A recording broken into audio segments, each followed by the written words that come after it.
The Last Call. Subscribe for more true crime mysteries and real-life investigations that defy explanation. Like, share, and comment if you believe some stories are too real to forget. The night air over Akron was still and damp, the kind of quiet that carries weight. Inside a dim, one-story home, 53-year-old Martha Freitag sat near the window clutching her phone. Her hands trembled as she whispered into the receiver, asking officers for protection from her boyfriend, David Callahan. This wasn't the first time she had called, to the police, it was just another domestic dispute. To Martha, it was a desperate warning, the final attempt to save her own life. When the officers arrived, they found a small, cluttered living room and a woman whose words came out tangled and broken. Martha tried to explain that she feared for her safety, that the man inside the house had promised she'd never be found. But her voice, cracked with anxiety and the weight of years of illness, failed to convince them. They exchanged uneasy glances, muttered about her schizophrenia, and gently told her to calm down. Outside, David stood in the doorway, silent, watching them leave. The officers drove off thinking it was over. For Martha, it had just begun. By morning, the neighbors noticed smoke curling from the backyard fire pit. No one questioned it, David burned trash often. What they didn't know was that under that pile of ash lay the evidence of a nightmare, a body sealed in plastic, hidden beneath freshly turned soil. David had snapped, striking Martha in a storm of rage before tightening a rope around her neck. When she stopped moving, he waited for darkness, then buried what remained of her beneath the very ground they once shared. Days turned into weeks. Calls to Martha's phone went unanswered. Her daughter, Kim, left message after message that played to silence. Then came the text, short, stiff, and cold. "I'm fine. I'm with friends." It didn't sound like her mother. The phrasing was wrong. The punctuation, the tone, all foreign. Kim's stomach turned with dread. She knew, without proof but with absolute certainty, that her mother hadn't written those words.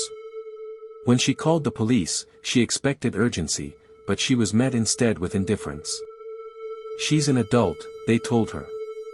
"She's probably just keeping to herself." The report wasn't filed. No search began. Kim stood outside her mother's empty home, staring at the windows, imagining her inside, calling, screaming, unheard. She pressed her ear against the door. The house was silent.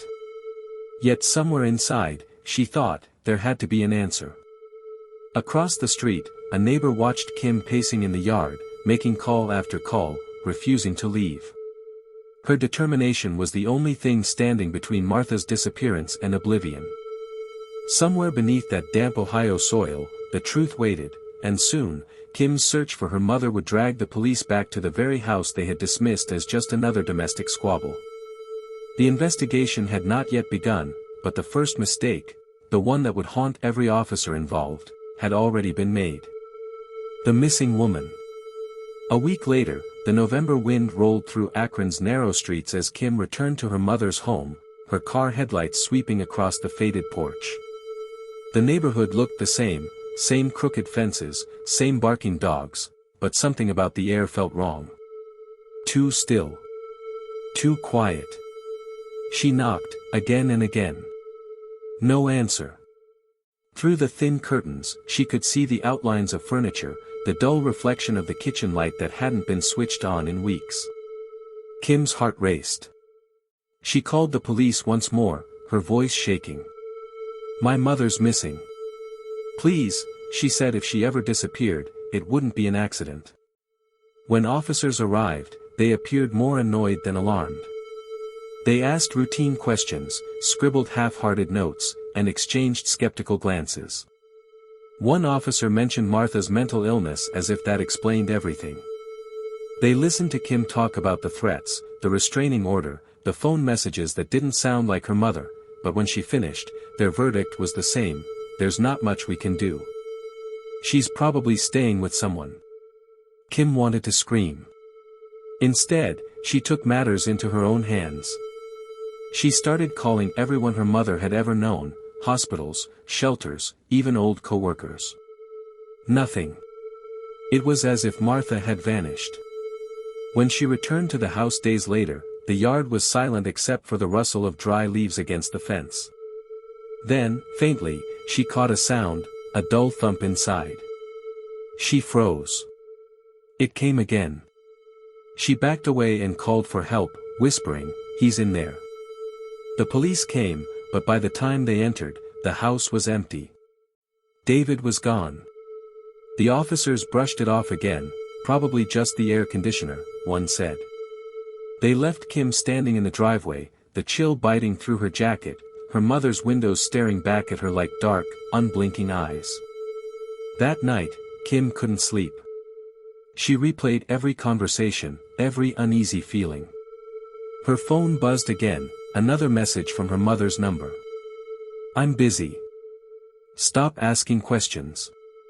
Kim's heart dropped. Her mother never texted like that. Never used short sentences. Never typed without signing her name. Someone else was holding that phone. The next morning, Kim went back to the station, demanding they break in. "If you won't, I will," she said. Finally, one officer agreed to meet her there. They entered the home together. The air was heavy with mildew and silence. Martha's shoes, dozens of them, were gone. The fridge was nearly empty except for a half-drunk Pepsi. On the counter sat her old Bible, open to a page that read, "Truth shall be revealed in the light." But the house itself offered no truth, only a void where a woman used to be. Kim stood in the doorway, trembling. The officer sighed, saying softly, "Look, it doesn't seem like there's been any struggle. Maybe she just left." Kim turned to him, eyes burning. "She didn't just leave," she whispered. "She was taken from here." And though no one yet believed her, Kim's relentless suspicion, her refusal to give up, was about to uncover something that would shatter the quiet suburban illusion around them and expose a horror buried beneath the ground they were standing on. Buried truth. The cold morning mist clung to the backyard fences as Kim stood once again outside her mother's home. This time, she wasn't alone. A detective, 2 uniformed officers, and her cousin Angela joined her. Kim's hands trembled as she held up her phone. "I got a message," she said quietly. It said, if he ever got rid of someone, he'd bury them in the backyard. The officers exchanged uneasy looks. It sounded absurd, a cryptic text from an unknown number, no evidence to back it up. But something in Kim's tone, something raw and certain, convinced them to take a closer look. One officer crouched near the fire pit, brushing aside cold ash and bits of burnt wood. Beneath the gray surface, the soil looked disturbed, uneven, darker than the rest. When the shovel hit something soft, the air shifted.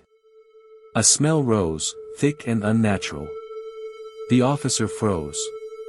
"Call it in," he whispered. "Now." Within minutes, the small yard transformed into a crime scene. Flashing blue lights painted the fences. Yellow tape fluttered in the wind. The neighbors gathered quietly across the street, their faces pale. Kim stood motionless, her breath shaking as she watched investigators kneel by the shallow pit. One of them lifted a blackened sheet of plastic. Beneath it, wrapped in bedding, was what everyone feared to see. "It's a body," someone said softly. "Female." Kim covered her mouth, stumbling backward. The world blurred.